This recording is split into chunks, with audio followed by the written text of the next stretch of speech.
incomodava. A Câmara incomodava. Bolsonaro!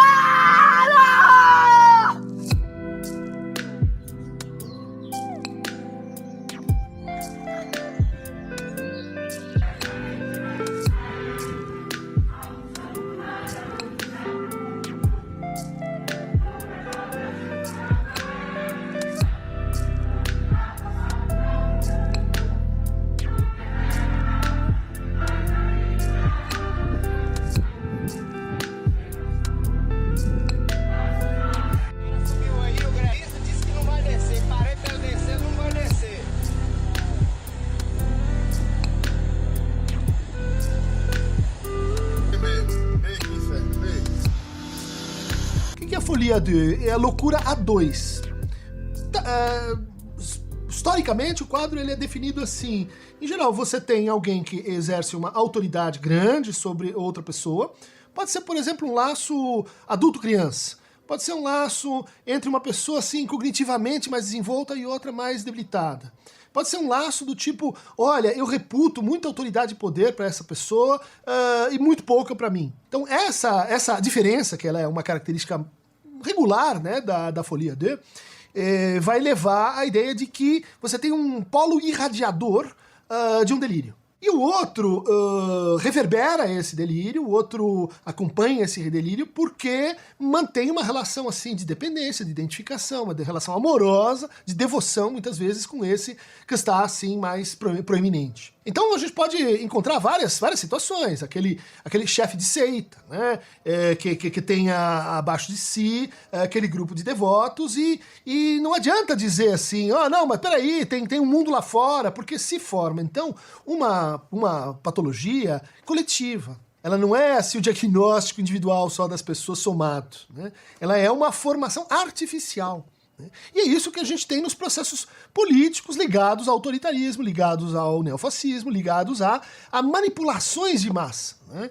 Especificamente quando você consegue induzir uma espécie de proteção, de acolchoamento, de distanciamento em relação a tudo que nega ou contraria o delírio. Então se você diz assim, não, mas peraí, outro pensa diferente, o outro é imediatamente desqualificado. Se você diz, não, mas tem provas assim da realidade, não, essas provas foram trazidas por pessoas mal intencionadas. Se você diz assim, não, mas a justiça diz outra coisa, não, mas a justiça está comprada. Se você diz assim, não, mas a ciência diz outra coisa, não, mas a ciência tem os seus interesses. Ou seja, você vai, vamos dizer assim, destruindo todas as instâncias que poderiam funcionar como um terceiro entre aquele líder, vamos dizer assim, e o liderado, né? Entre o chefe de seita e os seus seguidores. Esse encapsulamento, ele é conhecido, típico do funcionamento de seita. É muito comum que as seitas criem correções, compensações para lidar com essa dissonância cognitiva. Essas explicações, muitas vezes, tipicamente, envolvem a mobilização do seguinte argumento. Mas o mundo não acabou porque nós nos organizamos, porque nós oramos, porque nós fizemos um pensamento positivo, porque nós seguimos esse chefe. Ou seja, você tem uma autoconfirmação protetiva, né, que no fundo aumenta e pede uma espécie assim, de testemunho ainda mais concreto da sua adesão àquele conteúdo representado pelo seu agente irradiador. Então vejam como isso é compatível com o que a gente está vendo, né? Quer dizer, tem um caminhão, ele quer passar, mas o bolsonarista, ele diz assim, eu sou mais forte. De onde ele está tirando essa força? Do fato de que ele se entende uma espécie de herói que está participando de uma grande epopeia, de uma grande luta cósmica contra os potestades do mal, e que, portanto, ele tem muito mais poder do que ele realmente tem. Então quando o caminhão quer passar, ele se interpõe na frente da tela, né? Como ele se interpõe na tela do celular e diz, por aqui não passarás, né? O que o caminhão faz? Ele empurra e caminha com o sujeito estrada fora, né? Vejam como aí a gente tem a causa e o antídoto, né? E depois de alguns quilômetros, o que acontece com esse sujeito? Ele se vê privado da fonte da sua coragem, que é o grupo. Ele se vê sozinho, no meio do nada, 13 quilômetros distante da barreira.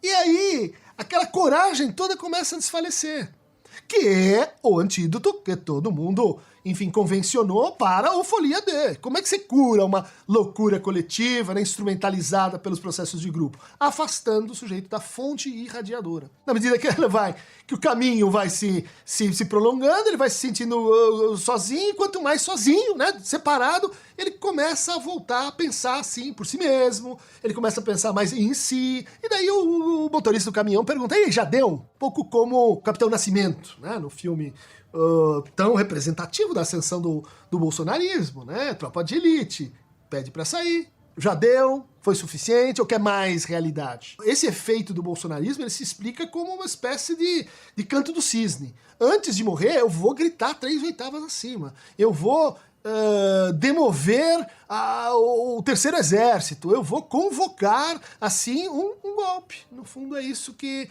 aparece quando o delírio começa a se confrontar com a realidade. Ele mostra do que ele é feito, ele mostra a sua verdade, né?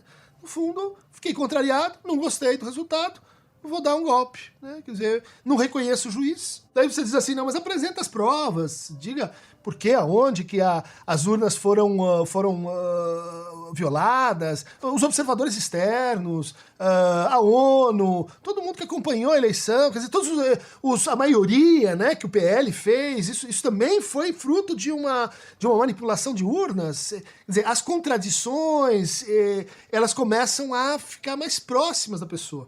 E daí, como que num canto do cisne, ela diz assim: não, mas eu vou, né, a mostrar a essência, a verdade última do que está acontecendo.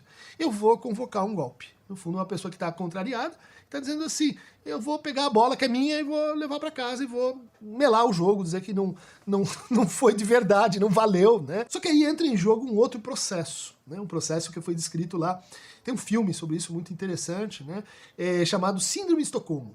Então, um grupo de assaltantes tomam um banco na Suécia, fazem reféns, e daí começa a situação se complica e eles passam um tempo assim longo juntos. E durante essa convivência do agressor, né, do sequestrador com os sequestrados, começa a graçar, a evoluir uma estranha forma de amor.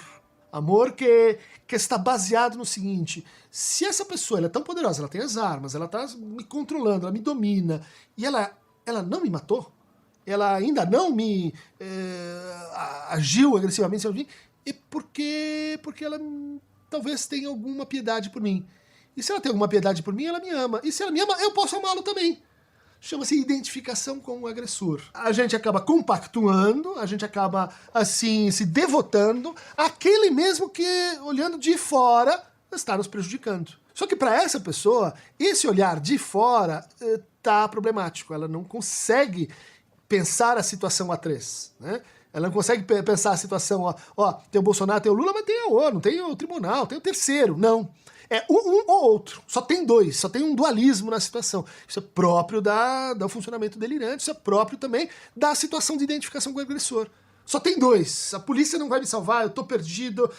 Se ela então não me mata, é bom, um ato de amor, e daí eu também começo a corresponder a esse ato de amor. E isso está, então, acontecendo, ou possivelmente, né? Claro que há outras determinações, isso é só uma versão, assim, uma leitura, né, mais analítica dos processos psíquicos envolvidos na criação e instrumentalização de loucuras, vamos chamar assim, coletivas.